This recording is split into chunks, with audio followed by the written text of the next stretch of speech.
Bonsoir à tous, donc j'ai procédé rapidement à la correction des exercices qui étaient déjà à faire pour vendredi dernier.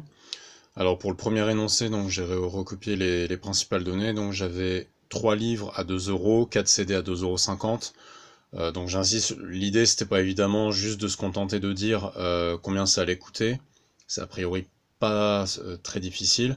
Je voulais surtout insister sur les priorités opératoires qu'on avait vues en début d'année, et donc de vous voir écrire la ligne entière de calcul avant de procéder au calcul et donc de connaître le résultat. Alors pour le premier, donc 3 livres à 2 euros, 4 CD à 2,50 €. Alors, 3 livres à 2 euros chacun, je vais donc avoir 3 multiplié,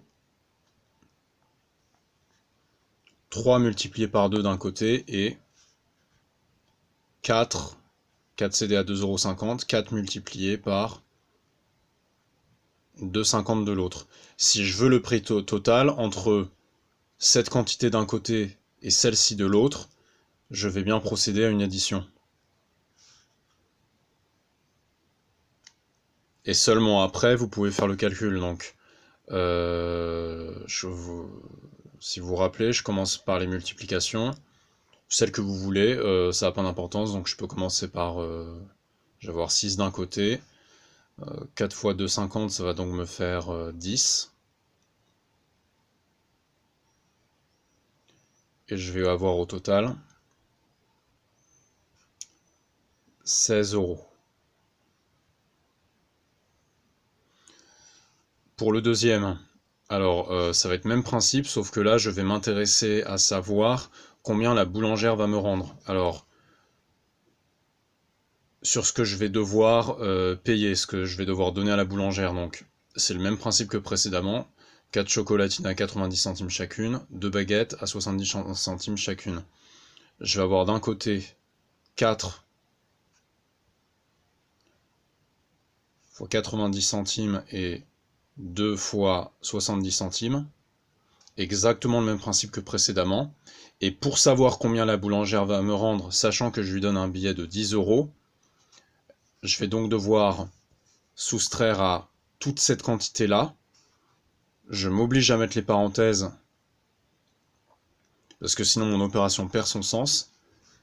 C'est toute cette quantité-là que je vais soustraire à 10. Et c'est donc le billet de 10 auquel j'enlève ce que je dois payer, qui me donne ce que la boulangère va me rendre. Alors, 4 fois 90 centimes, donc je vous rappelle, on commence par le calcul entre parenthèses, donc 10 moins, je n'y touche pas. Je vais donc avoir 4 fois 90 centimes, 3,60 €. Vous faites 4 fois 9 et vous décalez la virgule d'un cran vers la droite parce qu'au total il y a un chiffre après la virgule, plus 2 fois 70 centimes, je vais donc avoir 1,40 €.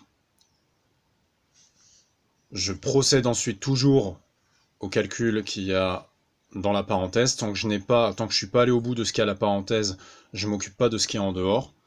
Je vais donc avoir 10 moins 3,60 € plus 1,40 €, ça va vous donner 5. Il me reste donc au total 5 €. Et ça correspond à ce que la boulangère va me rendre. Alors, exercice 2. On vous dit que l'écart entre les températures s'élève sur une année à 106 degrés. Et on vous donne la température la plus élevée qui a été de 37 degrés. Donc on vous demande la température la plus basse. Alors, j'ai mon axe gradué avec, vous imaginez que vous avez les températures en degrés Celsius, de la plus basse, des températures les plus basses, vers les températures les plus hautes. Alors peu importe où je me place, je sais, d'après l'énoncé, que ça, c'est ma température la plus basse. Et là, on va dire que j'ai température la plus haute. D'après l'énoncé, on vous dit que cette température la plus haute, c'est justement de 37 degrés. Quelle autre donnée on vous donne? On vous dit que l'écart entre ces deux températures est de 106 degrés. Donc là, Ça veut dire que sur toute cette partie-là, je vais avoir 106 degrés d'écart. Donc si je veux savoir qu'est-ce que j'ai ici comme température, je pars donc de 37. Vous imaginez que donc 106, on imagine que le 0 est à peu près là peut-être, et que je vais donc reculer, je vais me déplacer vers la gauche je vais me déplacer de 106 crans en partant de 37 jusqu'à, donc je pars de 37, je me déplace de 106 vers la gauche et je vais donc obtenir ma température la plus basse. Comme je me déplace vers la gauche, ça correspond à une soustraction, ce qui veut dire que la température la plus haute,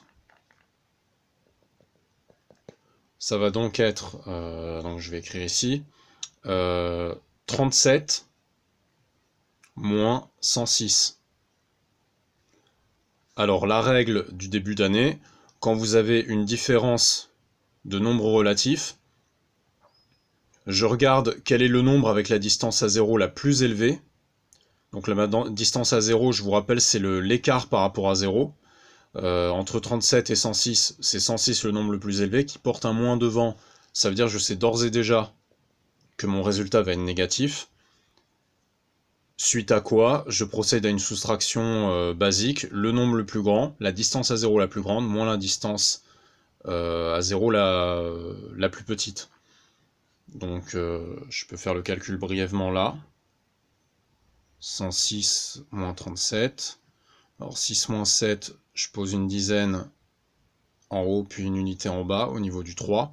16 moins 7, 9. 0 moins 4, donc ici c'est une unité pareille. Rebelote, je pose une dizaine là, une unité ici.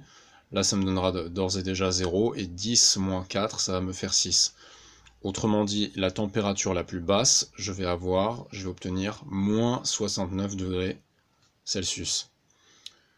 Pour l'exercice 3, alors j'ai tracé de nouveau un axe. On vous demande au fur et à mesure les dates des guerres puniques, en commençant par la première, puis la deuxième, puis la troisième. Ce qui veut dire que la première guerre punique est celle qui a eu lieu, il faut remonter le plus dans le temps. Si le temps avance dans ce sens-là, ça veut dire que la première guerre punique, on va imaginer qu'elle a eu lieu par ici. On vous dit qu'elle a commencé en moins 264.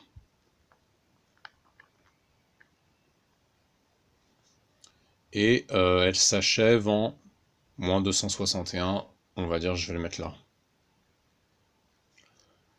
On vous demande combien d'années la première guerre punique a duré.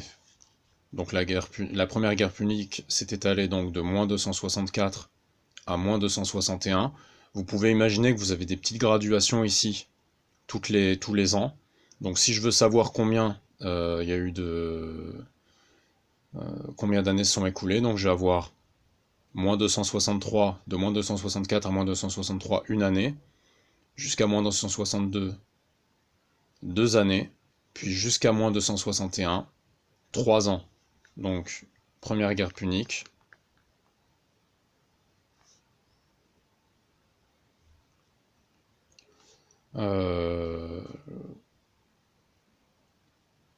A duré 3 ans. Alors, question B. Hannibal déclencha la seconde qui dura 17 ans et s'acheva en moins 261 par la victoire du Romain Scipion. En quelle année a-t-elle commencé? Donc on vous dit qu'elle a commencé qu'elle s'est achevée en moins 201, donc je respecte pas du tout les unités, c'est pas très grave. Ça, c'est la date où la guerre a fini, et on vous dit qu'elle a duré 17 ans. Donc, elle a commencé a priori